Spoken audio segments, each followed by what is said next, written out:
मन हुआ मैं भी बैठूंगा, और इधर राजा का मन है उत्तानपाद का मैं पुत्र को गोद में बिठाऊंगा। आज राजा ने ध्रुव को उठाकर अपनी गोद में बिठाया। जो गोद में बिठाया तो जो सुरुचि थी, सुरुचि प्रेयसी पत्नी, जो प्रेयसी थी, उसको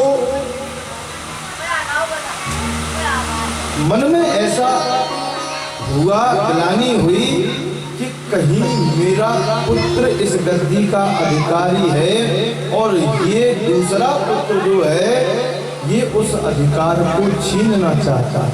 ध्यान देना, आज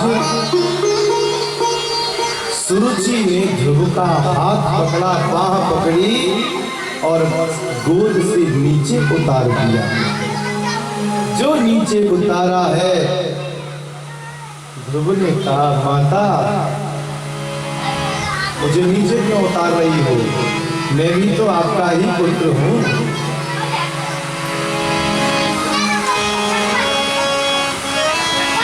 लेकिन आज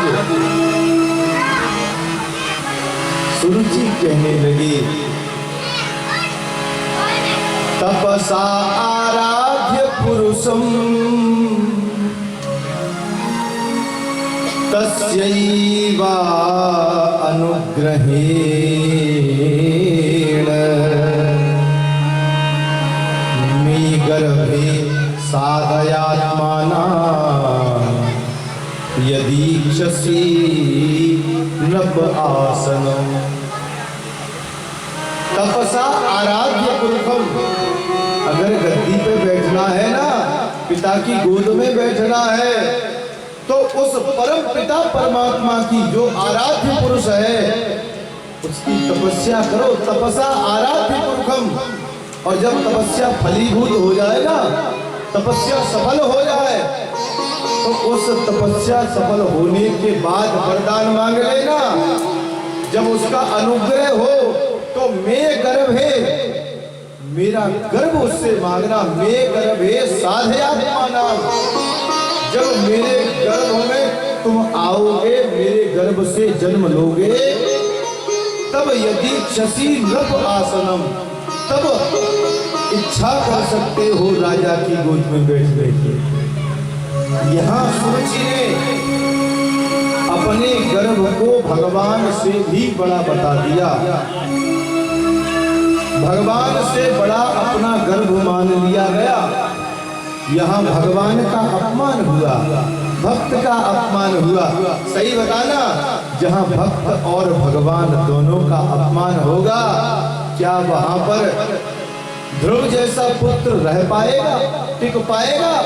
आज ही ध्रुव ने मन में संकल्प कर लिया, माता तू मुझसे राजगद्दी की कहती है, ये राजा की गद्दी, राजा की गोद तो बहुत छोटी चीज है। मैं उस परम पिता परमात्मा जो ब्रह्मांड का नायक है, उसकी गोद में बैठकर दिखाऊंगा। आज ध्रुव जी अपनी माता के पास पहुंचे। माता ने कहा, पिता तुम्हारे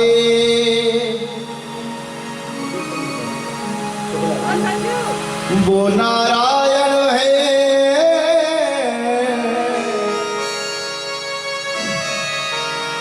परीक्षित महाराज, पिता तुम्हारे नारायण हैं, उन्हीं के तुम लाल, शरण गहो गोविंद की, तब होगा प्रतिपाल। हे पुत्र, यदि तुमने संकल्प किया है कि तुम नारायण की गोद में बैठोगे, तो हे पुत्र, हे बेटा, जब तक तुम उस नारायण की गोद को पा न लो, उसमें बैठ न जाओ, तब तक मुझे अपना मुख मत दिखाना। माता चाहे तो अपने पुत्र को धर्मात्मा बना दो, माता चाहे तो अपने पुत्र को दुराचारी बना दे महाराज। डाकू सुल्ताना नाम सुना होगा सबने। जब डाकू सुल्ताना को फांसी की सजा हुई, जज साहब ने कहा अपनी अंतिम इच्छा बताओ कोई है? तो सुल्ताना ने कहा मैं अपनी माता को एक बार गले मिलना चाहता हूं। माला ठाकुर जी को बना दिया। आज अंतिम इच्छा पूरी करने के लिए डाकू सुल्ताना की मां को बुलाया गया। परीक्षित जी आप थोड़े इधर आ जाओ, सामने इधर थोड़े दिखाई दो हमें। हाँ जी, आज डाकू सुल्ताना की मां खड़ी है, डाकू सुल्ताना उसके सामने खड़ा है। आज डाकू सुल्ताना ने एकदम झपट के गया और अपनी मां की नाक एक धारदार किसी औजार से नाक काट ली अपनी मां की। सबने कहा अरे ये दुराचारी है, आज इसने अपनी मां की नाक काट ली। आज डाकू सुल्ताना रोने लगा, जज साहब ये मेरी मां नहीं है, ये तो मेरी दुश्मन है, ये शत्रु है मेरी। जब मैं पहली बार पड़ोसी के घर से चोरी करके लाया था तो मेरी माँ ने मेरी पीठ पर हाथ फिराया था। अगर ये उस दिन मुझे 2 थप्पड़ मार देती तो आज मुझे फांसी पे नहीं चढ़ना पड़ता। माता चाहे तो अपने पुत्र को जो बनाना चाहे सो बना सकती है। हमारे भारत देश की सेवा करने वाले जवान भी किसी माँ के लाल हैं, और जो चोरी करते हैं, जो फांसी पर झूल रहे हैं, वो भी किसी के लाल हैं। आज माता के पास ध्रुव पहुंचे और माता ने कहा हे पुत्र, उस परम पिता परमात्मा की गोद में तुम्हें बैठ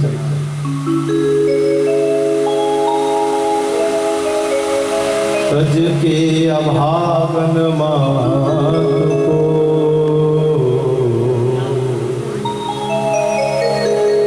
मुझे छोड़ दो, मेरा मोह समाप्त कर दो। तज के अभागन मात को अब तेरा बन में जाना ठीक है। खोज कर भगवान को उसका प्रेम पाना ठीक। अब तू वन को जा, पुत्रवती युवती जग सोई, रघुपति भगत जास सुत।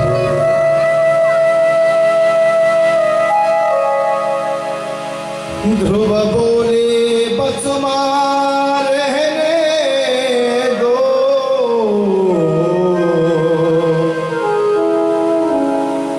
मैं उसी लोक को पाऊंगा। यदि ध्रुव हूं तो ध्रुव पद पाकर जीवन भर ध्रुव कहला। जीवन भर में ध्रुव पद पाकर ध्रुव कहलाऊंगा। माता अब मैं जा रहा हूँ। आज ध्रुव वन की ओर जाने लगे। जो वन की ओर गए तो नारद महात्मा मिल जाते हैं। नारद जी ने कहा क्यों भाई, तुमने कोई गुरु बनाया है अभी तक? ध्यान दीजिए, ध्रुव की अवस्था 4.5 वर्ष की है। 4.5 वर्ष का बालक क्या ये जानता है कि गुरु भी बनाया जाता है? वो नहीं जानता। आज ध्रुव कह रहे हैं हे महात्मा बाबा जी, ये गुरु क्या होता है? आज उपदेश किया है नारद जी ने। गुरु बिन भवनिधि तरे न कोई, जो बिरंची शंकर सम हो। क्या बात है? जो बिरंची शंकर सम हो। चाहे ब्रह्मा क्यों न हो, चाहे शंकर भगवान ही क्यों न हो, लेकिन बिना गुरु के तारण तरण संभव नहीं है पुत्र। आज नारद जी से कहा, ध्रुव जी कहने लगे, बाबा जी अब हम कहाँ गुरु ढूंढने जाए? आप सरिस कहाँ खोजन जाई। आपके जैसा गुरु कहाँ मिलेगा? आप भी तो महात्मा है, हम आप ही को गुरु बनाए लेते हैं, आप हमें मंत्र प्रदान कर दो। देखिए आज नारद जी कहने लगे, अहो तेज क्षत्रियाणाम, ये क्षत्रियों का तेज है। हम इसे प्रणाम करते हैं जो 4.5 वर्ष की अवस्था में राजगद्दी को छोड़कर प्रभु की गोद पाने के लिए जा रहा है। आज नारद जी ने मंत्र दिया है, ओम नमो भगवते वासुदेवाय, ओम नमो भगवते वासुदेवाय, ओम नमो भगवते वासुदेवाय, तस्मै यत एतच्चिदात्मकं पुरुषाय आदिबीजाय परेशायाधि धीमहि।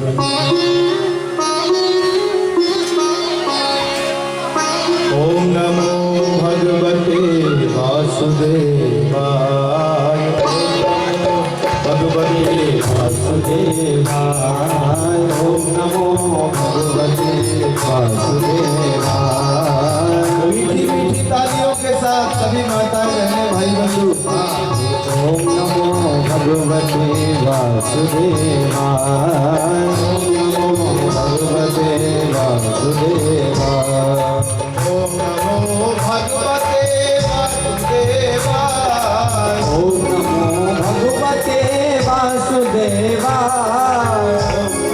भगवते वासुदेवाय, ओम नमो भगवते वासुदेवाय,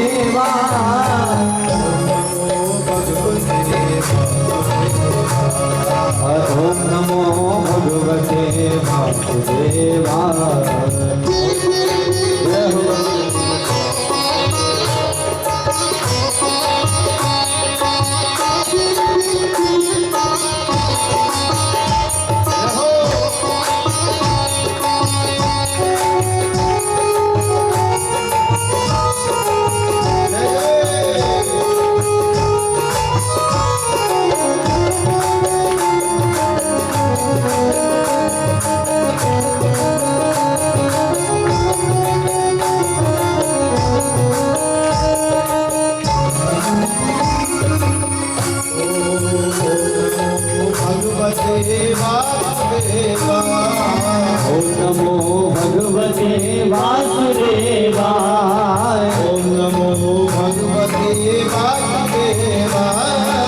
ओम नमो भगवते वासुदेवाय।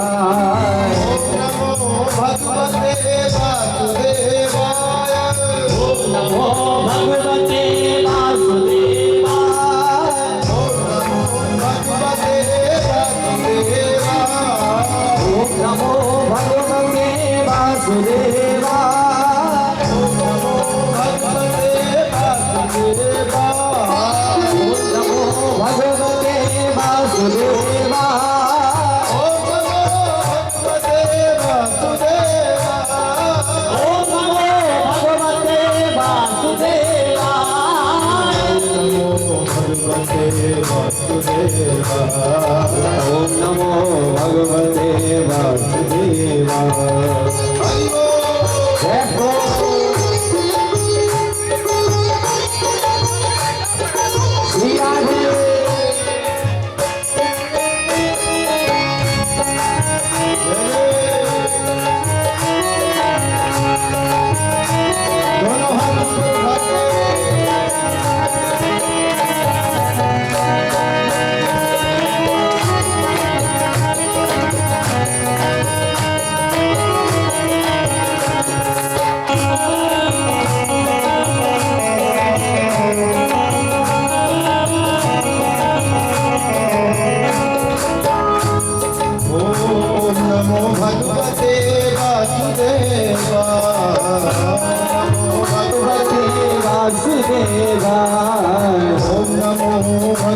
भगवते वासुदेवा।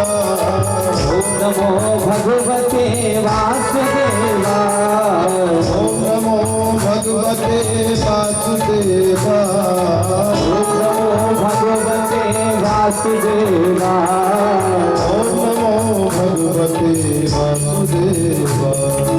ओम नमो भगवते वासुदेवा। ओम नमो भगवते वासुदेवा। ओम नमो भगवते वासुदेवा। ओम नमो भगवते वासुदेवा। ओम नमो भगवते वासुदेवा।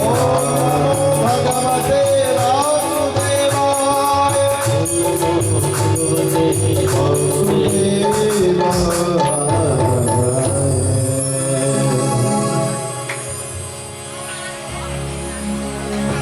आज क्या हुआ?